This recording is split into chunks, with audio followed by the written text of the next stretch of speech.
Will, your last regular season game at Baum, just what did it mean to you to finish it out the way you did? I mean, that was awesome. Just been here 6 years, poured everything into this place, and to go out like that in the regular season was awesome, but there's still a lot of work left to do. So. Dave just told us how you haven't pitched a whole lot on the weekends lately, and I don't think you pitched last weekend. What's been the key to staying ready and being able to come in and do what you did? Just got to have the mentality that your name's going to be called in any moment. Hadn't pitched the greatest this year, and there's just a load of talent in the bullpen and in the staff in general, and so you can get lost in the mix. But if you stay ready for that moment, you're always going to be ready for it. What was working for you today? I mean, it seemed like that cutter was like really locating it, but anything else that stands out to you today? Was locating fastball pretty well, and got to give credit to my catcher here. Mixed it up really well, and going in and out, and just cutters, and landed a curveball, in a 0-0 count that they probably don't see. They're not going to see a lot out of me. So just getting ahead and staying ahead. I think during Peebles at bat, maybe when he went for a break, you kind of laughed at the man. Is that the best way to handle it? Just kind of laugh it off. I mean, yeah. I mean, it's not the helmet's fault. You're 0-2, but yeah. Yeah, you just gotta laugh it off. That's the whole thing right there. It's just mind game trying to frustrate you. So just laugh it off and keep doing what you're doing. Landon, you changed your windup today, right, from the rest of the season? Is that right, with the overhand? I mean, overhead. What went into that? Yeah, so it's actually kind of a funny story. Obviously, I kind of been on a little skid these past couple weeks. Haven't been in here talking to you guys very much. And it's funny, I actually saw a video of like Jack Leiter talking, and he said 75% of Hall of Famers go over the head, and I thought, oh, I want to be a Hall of Famer. So, but in all seriousness, I tried it, and it felt smooth. It felt like kind of everything synced up. So, we're kind of creatures that need adjustments to maybe get a little more confidence. So I took it out to the mound, and worked for me somewhat. Yes, it's a timing thing right there, like doing that, adding that to the windup. Yeah, if anything, it's something else to think about. Like, kind of gets your mind off the mechanics that actually matter, and you're thinking about something that actually doesn't affect your delivery at all. So. And last one for me, Ryder. Did you think that ball was out when you first did it? I knew I got it. I didn't know how high it was going to be or not, if it was going to be able to get out. But just glad it went over. So. Yeah, Landon, for you, I mean, how do you feel like you paced yourself today? Is it different than coming out of the bullpen from your previous starts? Or? Yeah, I mean, it was definitely tough. I got warmed up a couple times last night, so maybe wasn't as fresh as could be, but I got the chance to go in the game, and I wasn't gonna try to pace myself. I really wanted to leave everything on the line, and I knew that if I got one of the guys in the bullpen a chance to win the game, that they would go do it, and happened to be Will McEntire today.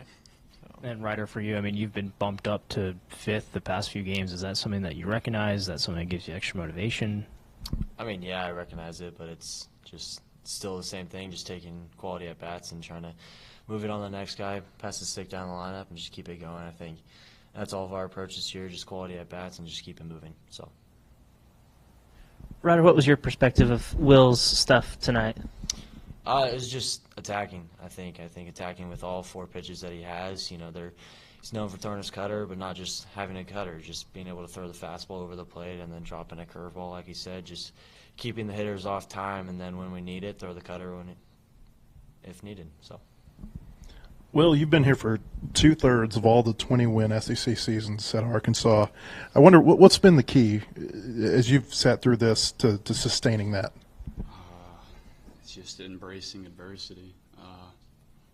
You're going to hit tough times. You're going to lose series, but you can't lose sight of the fact that you got more in front of you. So lose a series, move on. Sweep a series, move on. You never stay in the past. You always got to look into the future. Is that something that, I mean, as you obviously being older, that you're able to impart on the younger guys as you're going through this stretch here where you lost 4 of the 5 series? Maybe a little bit. I feel like this team doesn't really panic, especially when we get down in a game. This team's able to, if we're down early, we're going to hit our way out of it. So, no panic is always a big deal because if you panic, frustration kicks in, and then you might not have a sense of or you're going to have too much urgency and not, swing at a pitch that you need to swing at and swing at stuff that you don't need to swing at. And then, this team also makes pitches and does all the right things. Hey, for Will and Ryder, because you've been there, in Hoover this year, the format changes. What do you think about this, where you won't play more than 3 games? It feels a lot different than when you've gone there in the past.